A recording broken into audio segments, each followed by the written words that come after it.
యోహాను సువార్త 2వ అధ్యాయము 3వ దినమున గలిలయలోని కానా అను ఊరిలో ఒక వివాహం జరిగెను.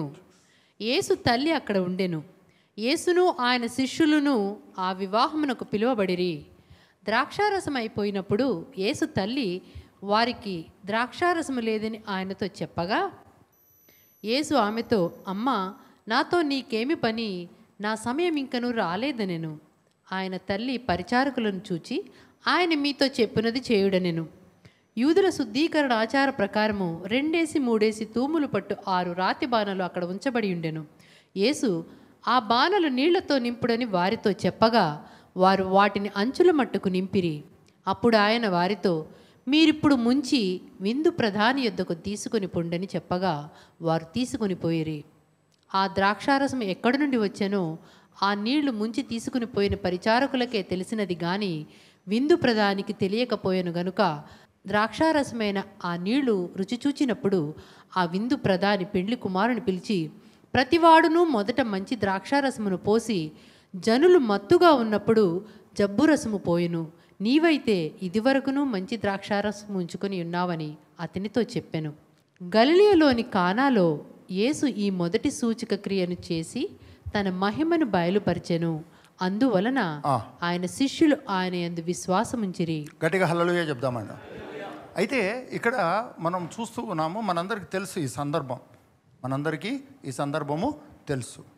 అయితే కానాలో ఒక వివాహం జరిగింది. ఆ వివాహంలో ద్రాక్షరసం అనేటువంటిది బ్యాంక్వెట్లో, ఒక విందులో ఒక ఐటమ్ అనమాట.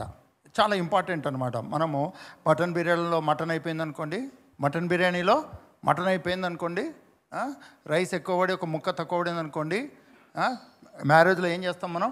అలానే ఆ రోజుల్లో ఆ వివాహంలో ద్రాక్షరసం అయిపోయిందండి. ద్రాక్షరసం అయిపోతే గొప్ప తేడా అయిపోతుంది అని చెప్పేసి తల్లి పరిగెత్తుకొని వచ్చి, బాబా ద్రాక్షరసం అయిపోయిందని చెప్పేసరికి తల్లి, అమ్మా ఏమనుకున్నావమ్మా, నన్ను ద్రాక్షరసం డీలర్ అనుకున్నావా? నన్ను ఏమన్నా? ద్రాక్షరసం ఎక్కడి నుంచి తెచ్చేది? నా సమయం ఇంకా రాలేదు అని చెప్పేసరికి పరిచారకులతో చెప్పిందండి. ఆయన ఏదో ఒకటి చెప్తాడు, చెయ్యండి మీరని. ఇక్కడి నుంచి అసలైన కథ బిగిన్ అవుతుందండి. ఏంటంటే అంతవరకు ఏం చేయాలో తెలియదు, కానీ అక్కడి నుంచి ఒకటి బిగిన్ అయిందండి. అంతవరకు నీకేం చేయాలో తెలియదండి, కానీ నీకేం చేయాలో తెలియదు అన్న చోటు నుంచే ఒక కొత్తది బిగిన్ అవుతుంది. మరొకసారి నేను చెప్తాను. అంతవరకు ఏం చేయాలో యేసయ్యకు తెలీదు. అమ్మ, నాతో నీకేం పని? నా టైం ఇంకా రాలేదు. అంతవరకు యేసయ్య ఆయన ఉన్న స్థితిని చెప్పాడు. కానీ ఇమ్మీడియట్గా ఆయనలో ఇంకొక చాప్టర్ స్టార్ట్ అయిందండి. ఆయనలో ఇంకో చాప్టర్ స్టార్ట్ అయింది. అదేంటి అంటే పరిచారకులతో చెప్పాడు, బాణలను నీళ్లతో నింపండి, బాణలను నీళ్లతో నింపండి, అంచుల మట్టుకు బాణలను నీళ్లతో నింపండి, ముంచుకొని తీసుకెళ్ళండి. ఏమైనా కష్టమా అండి? చెప్పండి, ఏమైనా కష్టమా? మీ పక్క వాళ్ళతో చెప్పండి, గ్లాస్ నిండా నీళ్ళు పట్టుకో, తాగు, బాగైపోతావు. బాటిల్ నిండా నీళ్ళు పట్టుకో, తాగు, బాగైపోతావు. కష్టమా ఏమన్నా? యేసయ్య నీకు అర్థం కావాలండి. ఎవరినైతే నువ్వు ప్రభు అన్నావో ఆయన నీకు అర్థం కావాలి. ఎవరి జీవితం అయితే నీ జీవితం అని నువ్వు అనుకుంటున్నావో, నమ్ముతున్నావో, ఆయన నీకు అర్థం కావాలి. ఆయన తన ముందరికి వచ్చినటువంటి ఒక సమస్యను, ఆ సమస్యలో పరిష్కారం ఇవ్వడానికి నాకు ఇంకా సమయం రాలేదు, నాతో నీకేం పని అని మాట్లాడాడండి. మీ పక్కన చెప్పండి, అది పర్సనల్ టాక్. చెప్పండి, అది చాలా పర్సనల్ విషయం. బైబిల్లో రాయబడిందండి. తల్లి కొడుకులు మాట్లాడుకునే మాటలు, భార్యాభర్తలు ఏమంటారో తెలుసా? వాడు ఎవరికి సీఎం అయింది, నాకెందుకు సీఎం అవుతాడు అని భార్యాభర్తలు మాట్లాడుకున్నారండి. దాన్ని తీసుకుపోయి సీఎంకి చెప్పామనుకోండి, ఉరిమి వాన ఏదో అంటారు కదా సామెత. భార్యాభర్తలు కొట్లాడుకుంటూ వాళ్ళు ఎవరినో తిట్టింటారండి. తిట్టేసరికి పోయి వాళ్ళకి చెప్పేశారు. అది నిజమా అండి? అలా తిట్టుకోవడంలో ఎవరినైనా థర్డ్ పర్సన్ ఇన్వాల్వ్ చేసి తిడితే అదేమన్నా రియల్గా తిట్టినట్ట? వాళ్ళకున్న కోపము ఎవరి మీదనో వేసేశారు. తల్లి వచ్చి కుమారునితో ద్రాక్షరసం అయిపోయిందని చెప్తే కుమారుడు తల్లితో, నాతో నీకేం పనమ్మా, ఉమన్ అన్నాడండి. తెలుగు బైబిల్లో ఉమన్ అని లేదు, అమ్మా అని ఉంది. ఇంగ్లీష్ బైబిల్లో ఏముంది తెలుసా, ఉమన్ అన్నాడండి, ఉమన్. అంతవరకు పరిష్కారం ఏంటో పలకని యేసయ్య ఇమ్మీడియట్గా పని వాళ్ళకు చెప్తూ ఉన్నాడు, ఆ రాతి బాణలను నీళ్లతో నింపండి, అంచుల మట్టుకు ముంచుకొని తీసుకెళ్ళండి అని చెప్తూ ఉన్నాడు. అంతవరకు మరి ఉందా అది, ఆ థాట్ ఉందా? అందరూ చెప్పండి. ఆలోచన. అంతకంటే ముందు ఏం ఆలోచన ఉంది యేసయ్యకి? అమ్మా ఎందుకు ఇరికిస్తావమ్మా నన్ను, నేను ఎందుకు అలా చేస్తావు నువ్వు ప్రతి చోట? పిల్లలు తల్లిదండ్రుల మీద, మా పాప బాగా పాడుతుంది అన్నం అనుకోండి, ఎక్కడికైనా పోతే ఇంకా చూడాల, కళ్ళు ఎర్రగైపోతాయి, మొహం అంతా ఎర్రగైపోతుంది. అమ్మ ఇప్పుడు అవసరమా నా టాలెంట్ గురించి చెప్పడానికి? ఎందుకంటే ఆల్రెడీ సినిమా పాటలు అన్నీ మిక్స్ పడుతుంటుంది అన్నమాట. సినిమా పాటలు పాడాలన్నంత ఉత్సాహము యేసయ్య పాటలు పాడాలంటే కొంచెం కష్టంగా ఉంటుంది. అటువంటి రోజుల్లో తల్లిదండ్రులు, మా పాప భలే పాడుతుంది పాట, మా బాబు వాక్యం అద్భుతంగా చెప్తాడు. అప్పటి వరకు వేరే ఉంటాయి కదా, నావల్స్ అవి ఇవి చదువుతూ ఉంటాడు, రీల్స్ చూస్తూ ఉంటాడు, అన్నీ చేస్తూ ఉంటాడు. దాని మధ్యలో బైబిల్ కూడా చూస్తూ ఉంటాడు అనమాట.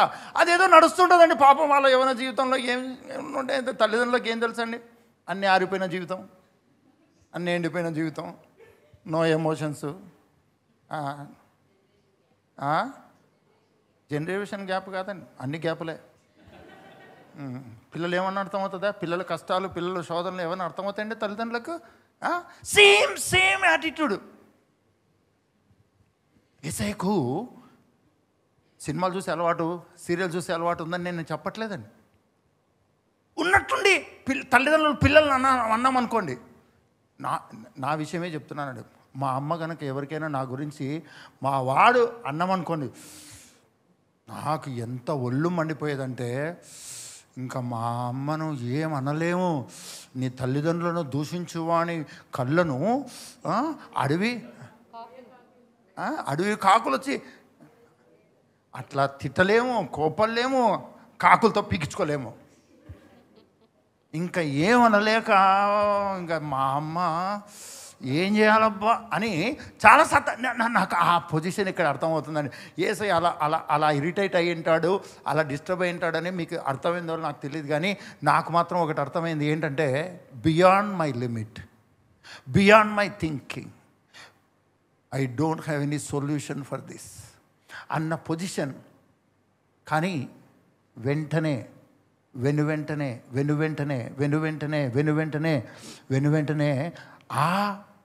తన ఎబిలిటీకి మించి, తన ఆలోచనకు మించి, తన సామర్థ్యకు మించి ఆటోమేటిక్గా జంప్ అయి వచ్చేసిందండి థాట్. ఎక్కడైనా స్వరం వినపడిందా? మనం చాలాసార్లు మన క్రైస్తవ జీవితంలో ఎంతో ప్రార్థన చేస్తాం, ఎంతో బైబిల్ చదువుతాం, ఎంతో ఆరాధన చేస్తాం, కానీ we will expect God's voice from others. Prophetic meetings. చాలామంది అంటారు, పాస్టర్ గారు చర్చిలో మీరు మాకు ఏం ప్రవచించారో, సౌత్ ఆఫ్రికా నుంచి వచ్చిన పాస్టర్ కూడా మాకు సేమ్ అదే చెప్పాడు. అక్కడ 50,000 కట్టి వెళ్ళింటారండి, ఇక్కడ 50 రూపీస్ ఆఫరింగ్ చేస్తారు. అదే చాలాసార్లు ఇక్కడ ఈ క్రిస్టియానిటీ గురించి మనం ఆలోచించాలండి. దేవుడు నీ కొరకు ప్రాణము నిన్ను చూసి పెట్టాడా, నీ తల్లిదండ్రులను చూసి ప్రాణం పెట్టాడా? చెప్పండి. యేసుక్రీస్తు నీ కొరకు ప్రాణం పెట్టేటప్పుడు నిన్ను చూసి ప్రాణం పెట్టాడా, లేకపోతే నీ తల్లిదండ్రులను చూసి ప్రాణం పెట్టాడా? పాస్టర్లను చూసి ప్రాణం పెట్టాడా? ప్రవక్తలను చూసి ప్రాణం పెట్టాడా? ఎవరిని చూసి ప్రాణం పెట్టాడు? నిన్ను చూసి ఆయన ప్రాణం పెట్టి ఉన్నాడు. మరి నీతో ఎక్కువ మాట్లాడతాడా, డైరెక్ట్గా వేరే వాళ్ళ ద్వారా మాట్లాడతాడా? మీ పక్క వాళ్ళు చెప్పండి, అలిగింటావు కాబట్టి వేరే వాళ్ళ ద్వారా మాట్లాడతాడా? కొంతమంది తల్లిదండ్రులు ఏం చేస్తారో తెలుసా అండి? ఇంట్లో పిల్లలకి మీ అమ్మ కథ చెప్పుపో అంటే, ఏం డాడీ ఇక్కడే ఉన్నావు కదా చెప్పొచ్చు కదా అంటే, దాంతో ఏంది నేను మాట్లాడేది, నువ్వే చెప్పా. అమ్మా ఇదంట, వాడు చెప్పాడా నీకు? ఏంటి వాడు చెప్తే వినేది? ఏం చెప్పలేడంటనా, నోరు పడిపోయిందంటనా, పెరాలసిస్ వచ్చిందంటనా? పోయి చెప్పుపోయి మాటలు మీరు ఫేస్ చేశారా లేదో మీ ఇళ్ళల్లో? లేకపోతే ఇప్పుడు కాకపోయినా మీ పేరెంట్స్ లేకపోతే మీ ఫ్రెండ్స్ ఎవరో ఒకరు ఇట్లా చెప్తూ ఉంటారండి. భార్యాభర్తలు కొట్లాడి మధ్యలో పిల్లలను బలి చేస్తారండి. బుద్ధి లేని తల్లిదండ్రులు కొట్లాడుకుంటే మధ్యలో పిల్లల్ని ఎందుకంటే బలి చేయడం? అసలు కొట్లాడడమే తప్పు. దేవుడు నీతో డైరెక్ట్గా మాట్లాడనుకున్నాడు. ఒక తలంపు నీకుంది, ఏంటంటే నా వల్ల కాదు. It's a thought. నా చేత కాదు, నేను చేయలేను, నా పరిస్థితి ఏంటో, నేను ముందుకు వెళ్ళలేను, నేను ఎప్పుడు ఫెయిల్యూరే, ఇది నాకు ఇంపాసిబుల్, ఇది నా వల్ల కాదు అన్న ప్రతి చోట దేవుడు నీ తండ్రి వారసురాలు కనుక నీకొచ్చి ఈ భూమి మీద ప్రతి థాట్, అది ఎంత నెగిటివ్, ఎంత నిర్జీవము, ఎంత బలహీనము, ఎంత భయము, అక్కడ ప్రతి చోట వారసత్వము ద్వారా దేవుడు నీకు తన తలంపులను నీలో నింపుతాడు. నో ప్రాబ్లం, నేను నీకు తోడై ఉన్నాను, ఇదిగో ఇది చెయ్యి. నో ప్రాబ్లం, నేను నీకు తోడై ఉన్నాను, ఇది మాట్లాడు. నో ప్రాబ్లం, నేను నీకు తోడై ఉన్నాను, ఇటు వెళ్ళు అని చెప్పే మాట నీ తలంపు పక్కనే ఉంది, నీ ఆలోచన పక్కనే ఉంది, నీ ఫెయిల్యూర్ పక్కనే ఆయన నువ్వు సక్సెస్ అవ్వడానికి నీకు థాట్ పెడుతున్నాడు, ఆలోచన పెడుతూ ఉన్నాడు. యేసయ్యకి ఎలా వచ్చింది ఆలోచన? అమ్మ నాతో నీకేం పని, నా సమయం ఇంకా రాలేదు. అమ్మ నాతో నీకేం పని, నా సమయం ఇంకా. It's the thought. బయటికి చెప్పేశాడు. వాళ్ళ పర్సనల్, అందరూ చెప్పండి పర్సనల్, కానీ బైబిల్లో పెట్టబడింది కాబట్టి ఓపెన్ అయిపోయిందండి. ఒకవేళ బైబిల్లో రాయకపోయింటే, ఎందుకు అంత వివరంగా బైబిల్లో రాయాలి? యేసయ్య గొప్పవాడు కాదా? దేవుని కుమారుడా కాదా? శక్తిమంతుడా కాదా? బలవంతుడా కాదా? అద్భుతకరుడా కాదా? ఆలోచనకర్తనా కాదా? మరి ఏంటి ఆయన నేను చేయలేను అన్నట్టుగా మాట్లాడాడు. నా టైం ఇంకా రాలేదని ఎందుకు మాట్లాడాడు? మీ పక్క వాళ్ళు చెప్పండి, సమయం ఇంకా రాలేదు అన్న పక్కనే సమయం వచ్చింది. ఈ డిఫరెన్స్ నీ క్రైస్తవ జీవితంలో అర్థమైతే దేవుని మహిమ కార్యాలు నీ జీవితంలో చూడడం ప్రారంభిస్తావు. హల్లెలూయా. ఆ డిఫరెన్స్ నీకు అర్థమవుతాయి, ఆ డిఫరెన్స్ నీకు అర్థమవుతాయి. ఎందుకో తెలుసా? నువ్వు వారసునివి. నీ పక్క వాళ్ళు చెప్పండి, అబ్బా అబ్బా అని చెప్పండి. అనండి అబ్బా అనండి, అబ్బా అనండి. భుజం పట్టుకొని అబ్బా అనండి, అబ్బా అనండి. నడుము చేయబెట్టి అబ్బా అనండి. అన్న ప్రతి చోట అబ్బా ప్రత్యక్షమవుతాడు. ఎందుకో తెలుసా అండి? ఎందుకో తెలుసా? నేను ఎప్పుడు చెప్తూ ఉంటాను చర్చిలో కూడా, వెళ్తూ ఏదన్నా తగిలిందనుకోండి కాలుకు, భయంకరమైన పెయిన్ వచ్చేస్తుందండి. ఆ పెయిన్ వచ్చినంత దాని పక్కనే హీలింగ్ కూడా అలా రావడం నేను గమనిస్తానండి. అందుకని దెబ్బ తగిలిన ప్రతిసారి, ప్రభా నీకు స్తోత్రం, తట్టుకోలేని నొప్పి ఉంది, తట్టుకోలేనంత స్వస్థత కూడా నేను కలిగి ఉన్నాను. హల్లెలూయా. ప్రభుకు స్తోత్రం. ఒక్కొక్కసారి నేను పోను నేను విడిచిపెట్టి నేను పోను అన్నట్టుగా కొన్ని పని చేస్తాయండి. నువ్వు పోక ఎలా ఉంటావు, పోయి తీరాల్సిందే అని నేను అంటుంటానండి. అలో చేస్తానండి. ఏం అలో చేస్తున్నాను? నొప్పిని అలో చేయట్లేదు, స్వస్థతను అలో చేస్తున్నాను. అది పని చేసి తీరుతుంది ఖచ్చితంగా. ఎందుకో తెలుసా? పక్కనే ఉంది, నాలోనే ఉంది. దేవుని రాజ్యము నీలోనే ఉంది, ఆయన పునరుద్ధాన శక్తి నీలోనే ఉంది, ఆయన ప్రభావం నీలోనే ఉంది అన్నది ఖచ్చితంగా. నీవు నిరుత్సాహపడిన ప్రతి చోట నిన్ను ఉత్సాహపరిచే థాట్ రావాల్సిందే, వచ్చి తీరాల్సిందే. ఎందుకో తెలుసా? బై డిఫాల్ట్ అది రావాలి. హెవెన్ ఆపరేట్ అవుతుంది, హెవెన్లీ థింగ్స్ ఆపరేట్ అవుతాయి. హల్లెలూయా. ఇన్వర్టర్ అంటే లైట్లు వెలుగుతూనే ఉంటాయి. ఒక్కొక్కసారి అసలు పవర్ పోయిన ఆలోచన కూడా ఉండదు, మనకు తెలీదు. కారణం ఏంటంటే, పవర్ ఉన్నప్పుడు ఎలా ఉంటుందో మనం పెట్టుకున్నటువంటి ఆ ఇన్వర్టర్ కూడా అలానే పనిచేస్తుంది.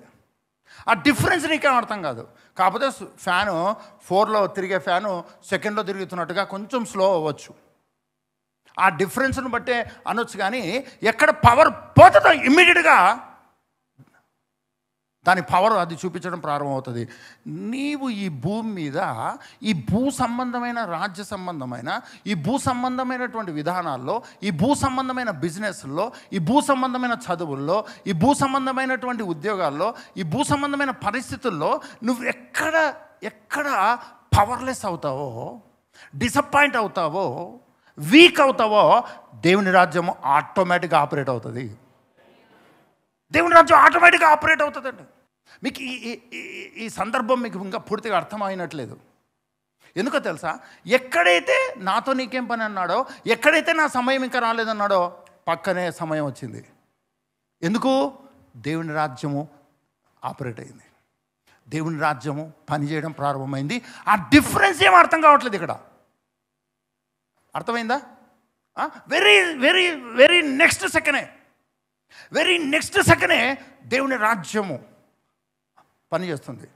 మీ పక్క వాళ్ళతో చెప్పండి, నీ పక్కనే, నీలోనే, నీ అంతరంగంలో, నీ ఆత్మస్థానంలో దేవుని రాజ్యము ఆపరేట్ అవ్వడానికి ఎప్పుడూ సిద్ధంగా ఉంది. అది బై డిఫాల్ట్ నువ్వు రక్షింపబడిన రోజు మొదలుకొని, నువ్వు క్రీస్తులోనికి బాప్తిసం పొంది క్రీస్తును ధరించుకుంది మొదలుకొని, నువ్వు అబ్బా తండ్రి అన్నది మొదలుకొని ఆ రాజ్యము ఆపరేట్ అయ్యింది. తన మహిమను చూపించడానికి ఆపరేట్ అయ్యింది. కొన్ని సంవత్సరాల తర్వాత పరిష్కారం ఇవ్వడానికి దేవుని రాజ్యము నీకు దూరంగా లేదు. దేవుని రాజ్యము నీలోనే ఉంది. నీ ప్రతి నిరాశ పక్కన నీకు ఆశ పుట్టించే మహిమ రాజ్యము నీలోనే ఉంది. అది బై డిఫాల్ట్ నీలో పనిచేస్తుంది. నువ్వు దాని కొరకు మొర్రపెట్టే పని లేదు, కన్నీరు గార్చే పని లేదు. ఈ మధ్యాహ్న కాల సమయంలో, ఈ ఉదయకాల దినమున దేవుని వాక్యమును చూసి మనము దీన్ని అర్థం చేసుకోవాలి. ఎవరి ద్వారా అయితే నువ్వు దేవుని రాజ్యానికి వారసునివయ్యావో, ఎవరిని బట్టి ఈరోజు అబ్బా తండ్రి అని సృష్టికర్త అయిన దేవుణ్ణి పిలుస్తున్నావో, ఆయన జీవితము నీ జీవితము ఈరోజు ఒకటే జీవితం. ఆయనను బట్టి మనము భక్తులము అన్న చోట్ల నుంచి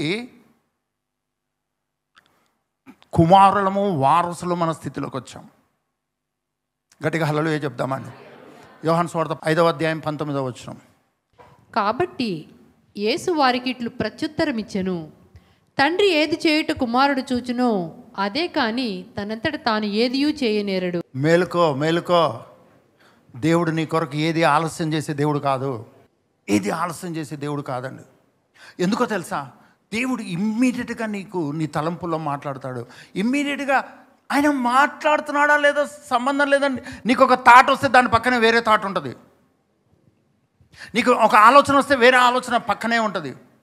నీకు ఒక ప్లాన్ వస్తే అది నీకు నష్టం చేసేది ఉంటే ఇంకొక ప్లాన్ వస్తుంది.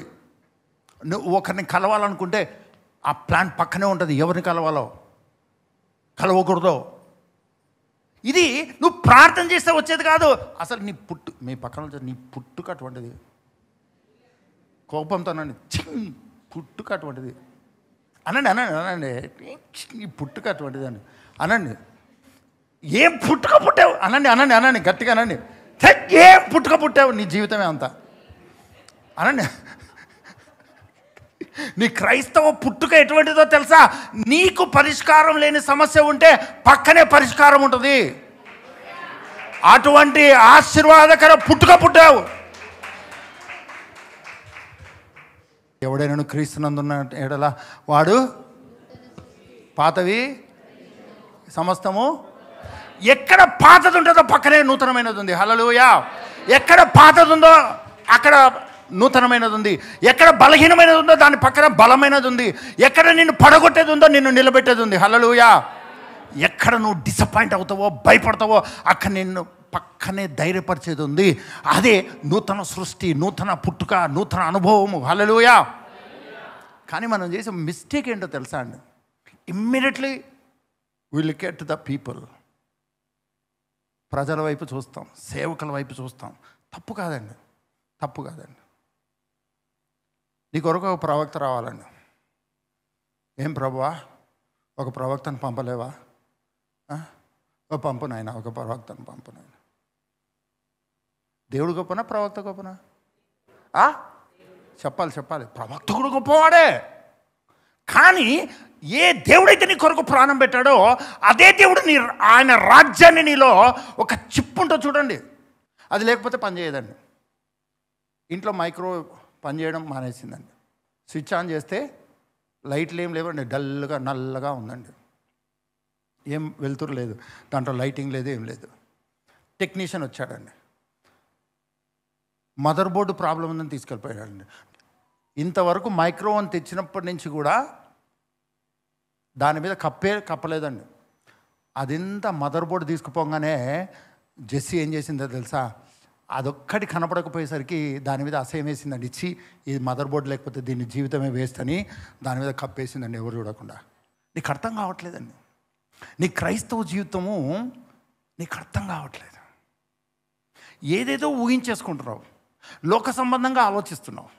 కానీ ఎక్కడ నీకు పాత జీవితం కనపడుతుందో అక్కడే క్రొత్త జీవితము ఆపరేట్ అవ్వడం నువ్వు చూడాలి. ఎక్కడ దుఃఖం కనపడుతుందో అక్కడే జాయ్ అనేది నీవు చూడగలిగినట్లుగా ఉంది. ఎక్కడ నువ్వు ఫెయిల్యూర్ చూస్తావో అక్కడ సక్సెస్ అయ్యేటువంటి సామర్థ్యం నీలో విడుదలవుతుంది. గట్టిగా హల్లెలూయా చెప్దామండి, గట్టిగా హల్లెలూయా చెప్దామండి. ఇది గమనించినటువంటి పౌలు భక్తుడు ఏమంటున్నాడంటే, నన్ను బలపరచువాని అందే, నన్ను బలపరచువాని అందే, నన్ను బలపరచువాని అందే. చాలాసార్లు మనం ఏమనుకుంటామంటే, మనము వేరే వాడు ఇట్లా కొడుతూ ఉంటాడనమాట. కొడుతూ ఉంటే మనము కింద పడి నలిగిపోయి ఒక కాలు ఇరిగి 2 చేతులు ఇరిగి తల పగిలిపోయిన తర్వాత అప్పుడు వచ్చి వాడు కొట్టేవాడు కొట్టేసి వెళ్ళిపోయింటాడు అనమాట. అప్పుడు మన ప్రభు వస్తాడు, తెల్ల బట్టలు వేసుకుంటాడు. మన ప్రభు తెల్ల బట్టలు వేసుకుంటారు కదా. కలర్ బట్టలా తెల్ల బట్టలా? కలర్ బట్టలు సైతానండి, తెల్ల బట్టలతో రావాలి.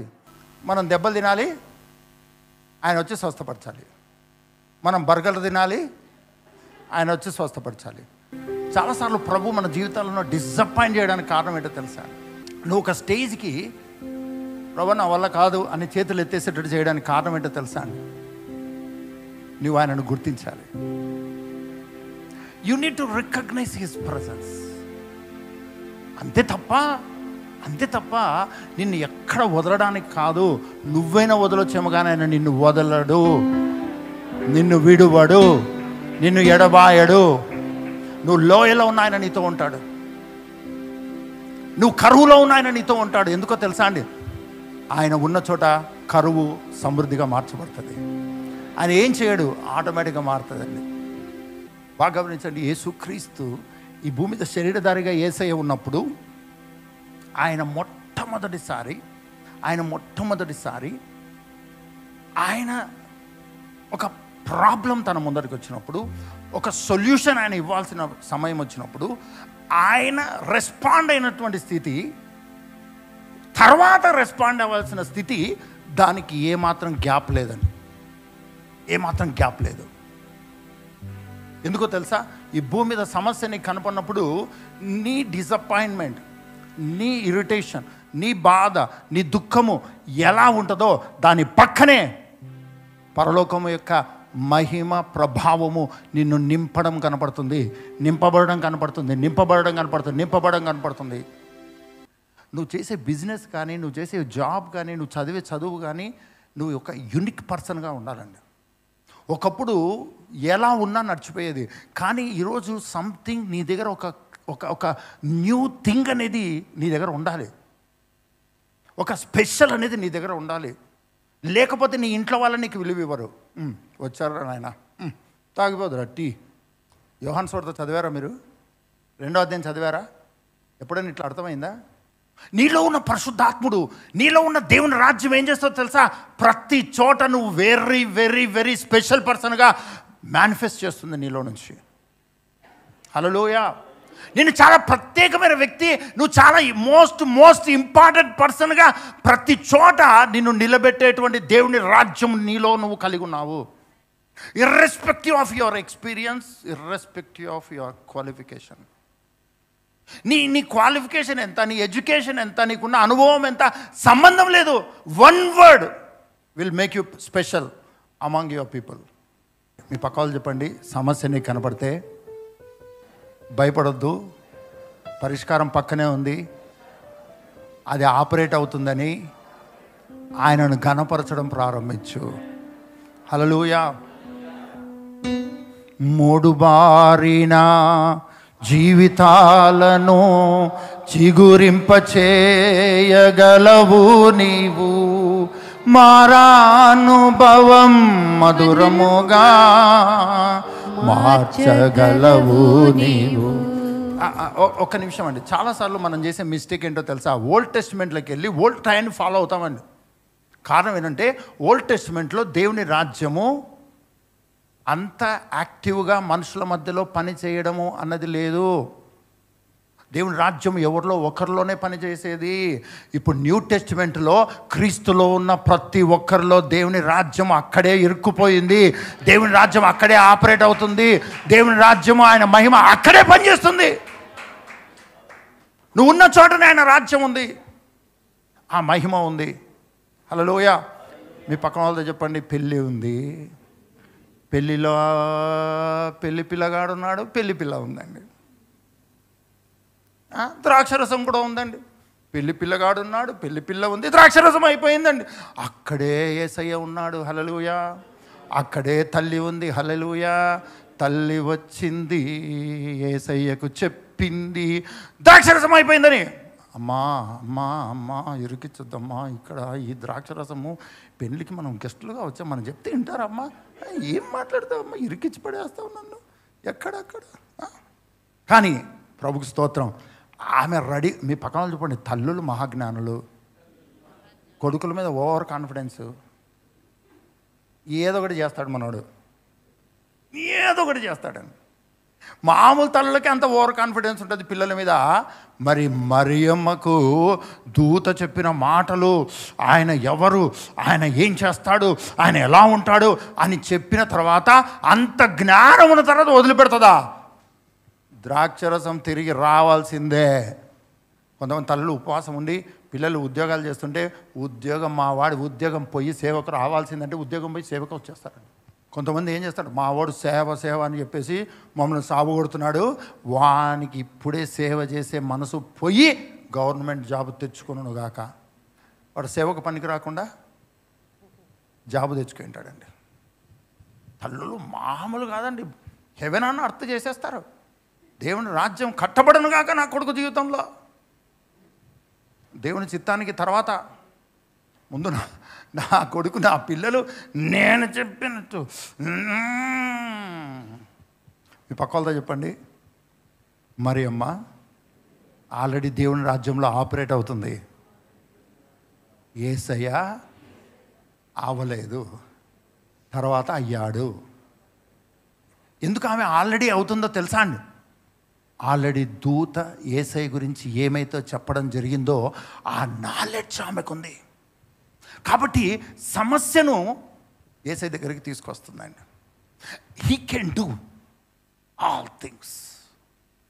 He can do all things. Hallelujah. గట్టిగా హల్లెలూయా చెప్దామండి, గట్టిగా హల్లెలూయా చెప్దామండి. ప్రభుకు స్తోత్రం. కొంతమంది నాకు 2 గంటలకు 3 గంటలకు ఫోన్ చేస్తారండి, అర్లీ మార్నింగ్, మధ్యరాత్రి. వాళ్ళ ధైర్యం ఏంటో తెలుసా అండి? ఎవరి కొరకు చేస్తాడు? దేవుడు మాట్లాడతాడు, ప్రేయర్ చేస్తే హీల్ అయిపోతాం. మళ్ళీ పాస్టర్ కూడా రెచ్చిపోయి చెప్తుంటారు కదా, ఎవరైతే నాకు ఫోన్ చేస్తారో మిస్డ్ కాల్ ఉన్నా బాగైపోతారని చెప్తున్నాం కదండి. ఏంటి ధైర్యం అని?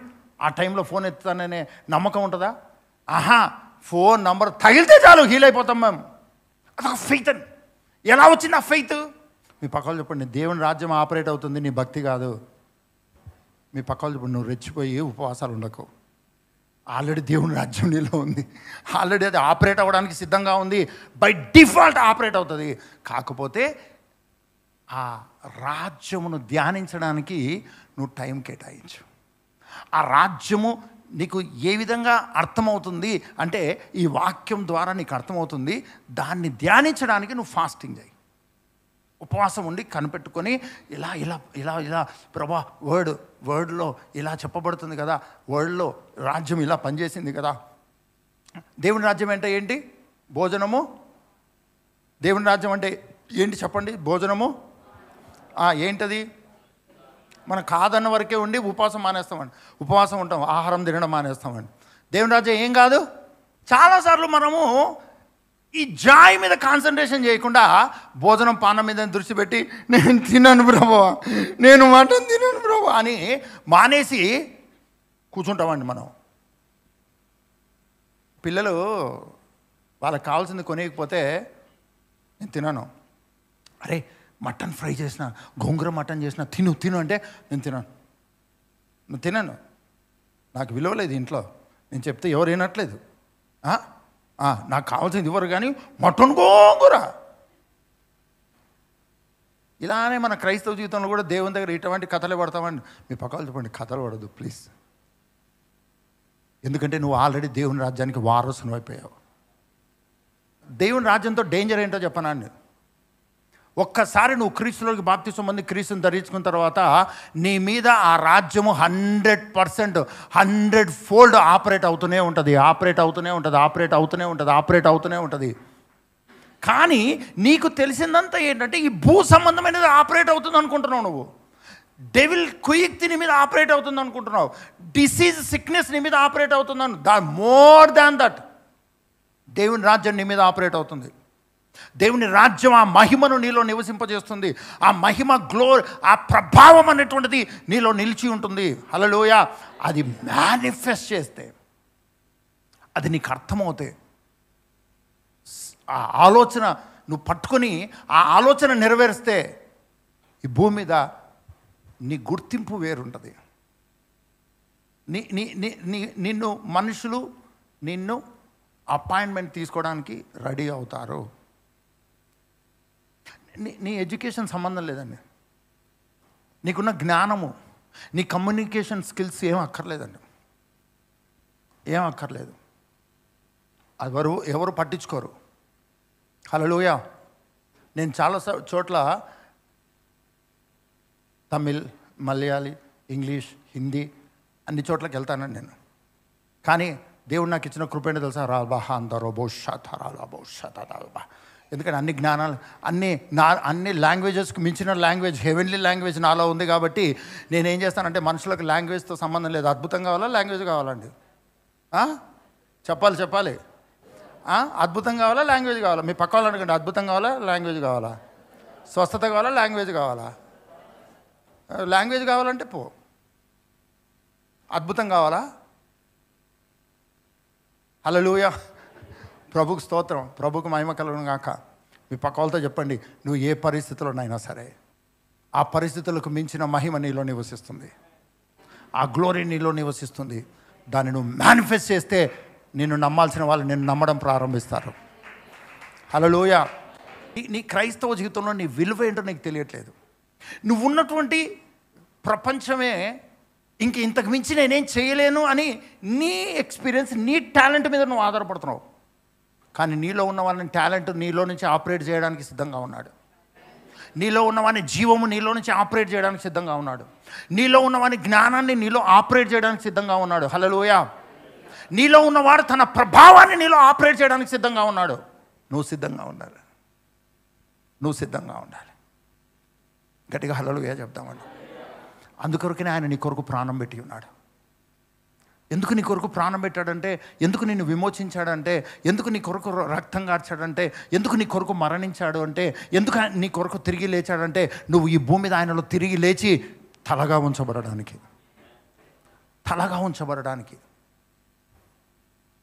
ప్రభుకు స్తోత్రం, ప్రభుకు మహిమ కలుగును గాక. నీలో ఉన్న దేవుని రాజ్యము తన మహిమను క్షణాల్లో నీలో ఆపరేట్ చేసి నిన్ను క్షణాల్లో నువ్వు ఉన్న స్థితిలో నుంచి బయటికి తీసుకురావడానికి సిద్ధంగా ఉంది. ఇది నీ క్రైస్తవ జీవితంలో నీకు అర్థం అవ్వాలి. నువ్వు బైబిల్ ఎందుకు చదువుతున్నావో తెలుసా అండి? ఆ రాజ్యము ఎంత పవర్ఫుల్గా నీలో ఆపరేట్ అవుతుందో. ఎందుకు న్యూ టెస్టిమెంట్ మీద నీ కాన్సన్ట్రేషన్ అధికంగా ఉండాలి? ఎందుకు పౌలు రాసిన పత్రికల మీద నీ కాన్సన్ట్రేషన్ ఉండాలి? ఎందుకు అపోస్తల కార్యం మీద నీ కాన్సన్ట్రేషన్ ఉండాలి అంటే దానికి కారణం ఏంటో తెలుసా అండి? ఓల్డ్ టెస్టిమెంట్ సీజన్ వేరండి. ఓల్డ్ టెస్టిమెంట్ కథ వేరు, న్యూ టెస్టిమెంట్ యొక్క కథ వేరు. ఓల్డ్ టెస్టిమెంట్లో ఏ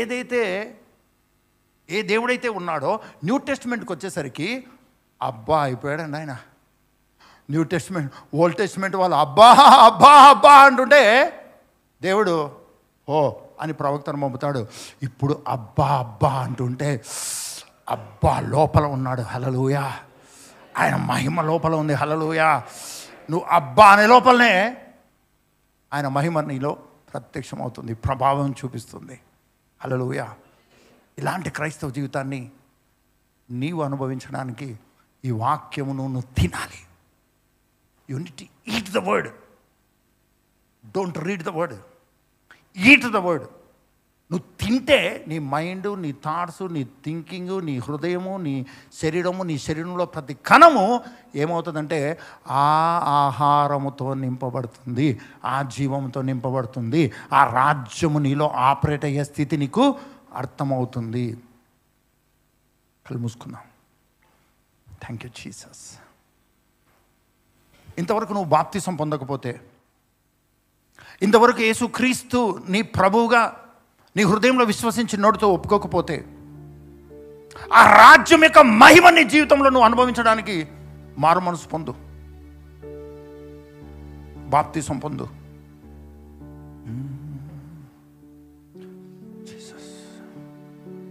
ఒకవేళ బాప్తిసం పొందిన నీవు ఆ రాజ్యం యొక్క మహిమను గురించి ఆలోచించకుండా నీ చుట్టూ, నీ కుటుంబంలో, నీ గృహంలో మనుషులు ఈ ఆలోచన, దిగులు, చింత, బాధ నెలలు సంవత్సరాల నుంచి క్యారీ చేస్తున్నావేమో. నీలో ఉన్న రాజ్యంను పట్టించుకోకుండా, నీలో ఉన్న ఆయన రాజ్యం యొక్క మహిమను, ప్రత్యక్షత అన్నది ఆలోచించకుండా గడిపేస్తున్నావేమో. I'm going to establish my kingdom in you, in your home, in your family. నీలో, నీ కుటుంబంలో, నీ గృహంలో, నీ కుటుంబస్తులలో, నీ పరిస్థితుల్లో ఉన్న రాజ్యాన్ని, నా మహిమను ప్రత్యక్షపరచబోతున్నానని ప్రభు మాట్లాడుతున్నాడు. ఇది మొదలుకు నువ్వు చూడబోతున్నావు. దాని కొరకు నువ్వు సిద్ధపడు. ప్రభా, ఇన్ని రోజులు నేను కన్నీరు గార్చాను, భయపడ్డాను, దుఃఖపడ్డాను, నిరాశపడ్డాను. కాదు ప్రభా, నన్ను వెలపెట్టి కొన్నావు, నీ సొత్తుగా చేసుకున్నావు, నీ రాజ్య వారసుని నేను. మీ మహిమ నాలో నుంచి ప్రత్యక్షపరచడము అన్నది నా లక్ష్యం, నా ప్రయాస. ఇది నాకు కావాల్సినది. ఇలాంటి తీవ్రత, ఇలాంటి ఆశ నీలో రగులుతూ ఉంటే దయచేసి నిలబడు. ఇది నాకు కావాలి ప్రభువా, ఇది నాకు కావాలి నాయన. I want manifest your glory lord. సమస్య కంటే సమస్యను పరిష్కరించే మహిమ నాలో ఉంది. చీకటి కంటే దాన్ని పారద్రోలే మహిమ వెలుగు నాలో ఉంది. బలహీనత కంటే దాన్ని లేకుండా చేసే బలవంతుని యొక్క బలం యొక్క మహిమ నాలోనే ఉంది.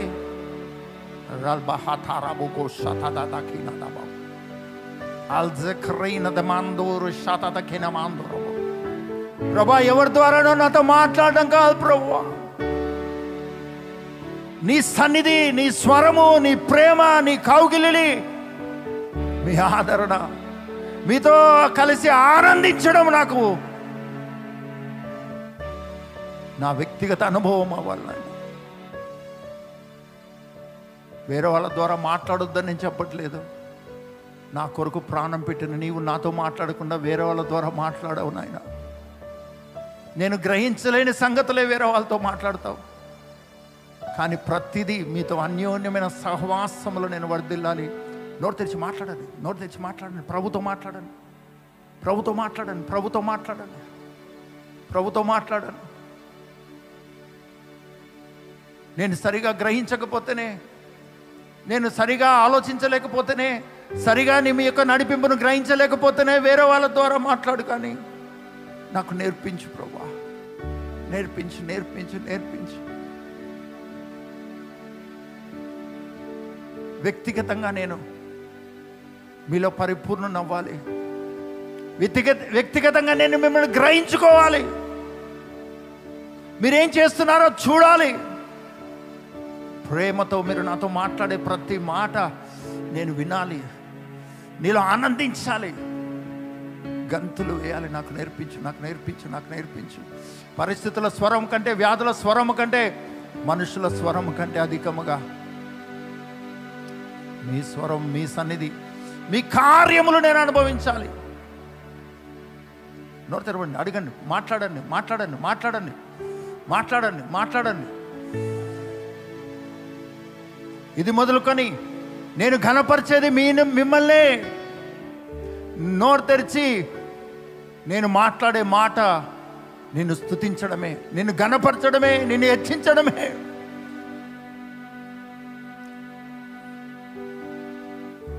నా చుట్టూ ఏ మనుషులు, నా చుట్టూ ఏ పరిస్థితులున్నా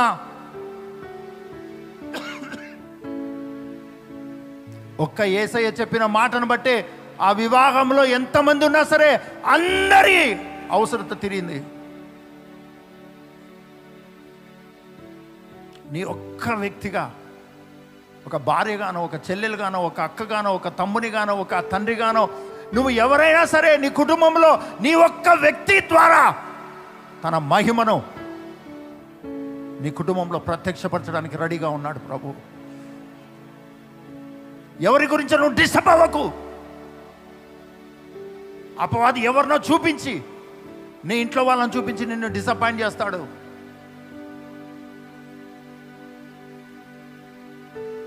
పరిశుద్ధాత్ముడు ఈరోజు నీతో మాట్లాడి నిన్ను రైజ్ చేస్తూ ఉన్నాడు, నిన్ను ఉజ్జీవింపజేస్తూ ఉన్నాడు, నీ హృదయాన్ని మండిస్తూ ఉన్నాడు, తన ప్రభావ శక్తితో నింపుతూ ఉన్నాడు.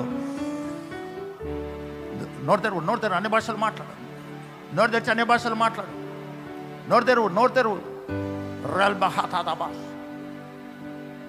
నోరు తెరువు, నోరు తెరువు. మర్రేసికే నా mantle బరోఫాది కేరదోబో El residing cron tral man central metoro banza kababa. Orin kansandro foso so me kenta baba. నీకున్న క్వాలిఫికేషన్స్కి మించి, నీకున్న అనుభవాన్ని మించి, నీకు తెలిసిన జ్ఞానాన్ని మించి ఆయన రాజ్యము నీలో పనిచేయబోతుంది. మ్యాంకరం డ్రీన బంద రథమందు జబాబా ఆరోహోర్ హాసం రెకులో రన్రాఫోజో క్రోబ్లాదా కబాబాబాబాబా. Jesus Christ name, Jesus Christ name, Jesus Christ name, Jesus Christ name. ఎక్కడ భయపడ్డారో అక్కడ ధైర్యం పుట్టునుగాక ఇప్పుడే. ఏ బలహీనత అనుభవిస్తున్నారో బలము కమ్ముకొనుగాక ఇప్పుడే. ఏ లోటు అనుభవించారో అక్కడే సమృద్ధి కలుగునుగాక ఇప్పుడే. శక్తి కమ్ముకొనుగాక ఇప్పుడే. బలము కమ్ముకొనుగాక ఇప్పుడే. అవమానపరచబడిన చోటనే ఘనత కమ్ముకొనుగాక ఇప్పుడే. మెర్కోతో రబ్నా సటాలాబా Lin rum lam blanding rain zim rum ram rain gain zim rum raza. అభిషేక నదులు, అభిషేక ప్రవాహము, అభిషేక ప్రవాహము నీ పైకి విడుదలవుతుంది, నీలో నుంచి విడుదలవుతుంది, నిన్ను కమ్ముకుంటుంది.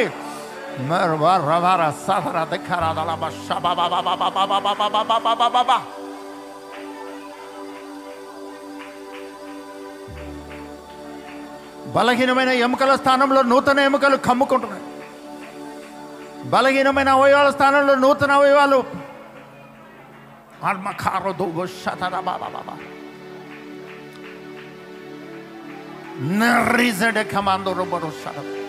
ఇది మొదలుకొని, ఇది మొదలుకొని, ఇది మొదలుకొని ఓ దేవుని రాజ్యం ప్రత్యక్షతను చూడబోతున్నావు.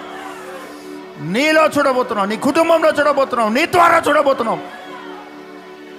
Mazada barudo kosada da kaba baba baba baba.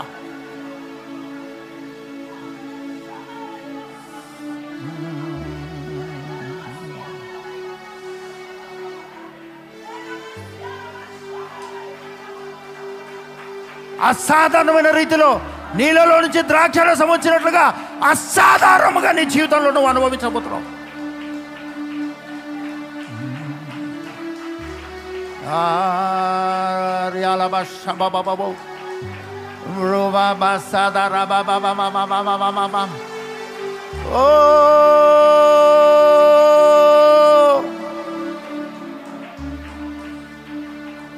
ఇప్పుడే నవ్వు పుట్టునుగాక, ఇప్పుడే పరిశుద్ధాత్మ ఇందులో ఆనందము కమ్ముకొనుగాక. లోర మాంస రోం కం రవ రో ప్రజకరదర థ్యాంక్ యూ జీసస్. ప్రభా, ఏ మాటలైతే మీరు నాలో పెట్టారో నేను మాట్లాడి ఉన్నాను ఆయన. ఇవి మీ మాటలు ప్రభా, మీరు మాట్లాడాలనుకున్న మాటలు ప్రభా. వారికి స్పందించి మీరు ఒప్పించిన దానికి ఒప్పుకొని నిర్ణయం తీసుకున్న ప్రతి ఒక్కరిని, ఇక్కడ చేరిన వారు, లైవ్లో జాయిన్ అయిన ప్రతి ఒక్కరిని మీ చేతులకు అప్పగిస్తున్నాను ఆయన. మీ ఆత్మ ద్వారా దినదినము ప్రభువా తండ్రి,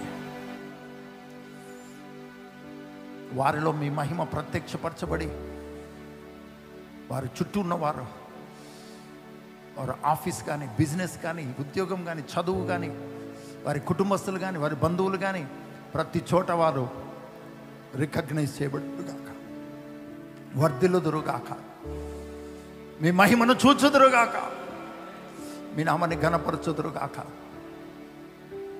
థ్యాంక్ యూ జీసస్. ఇంత మన వాక్యం వందంతలుగా ఫలింపచేయనాయన. మీరు ఇక్కడ ఉంటుండగానే వీరి గృహాలు మీరు రాజ్య మహిమతో నింపబడును గాక. కుటుంబస్తులు మీ రాజ్య మహిమ ప్రభావంతో నడిపించబడడం ప్రారంభమవును గాక. మీ సన్నిధికి వచ్చి మిమ్మల్ని ఆరాధించే వారిగా మార్చబడదురు గాక. మీ మహిమ కార్యాలు వారి పరిస్థితుల్లో వారు చూచుదురు గాక. వన్ బై వన్ ఇది మొదలుకొని పరిష్కారాలు చూస్తూ మిమ్మల్ని మహిమపరిచే సాక్షులుగా వర్ధిల్లుదురు గాక.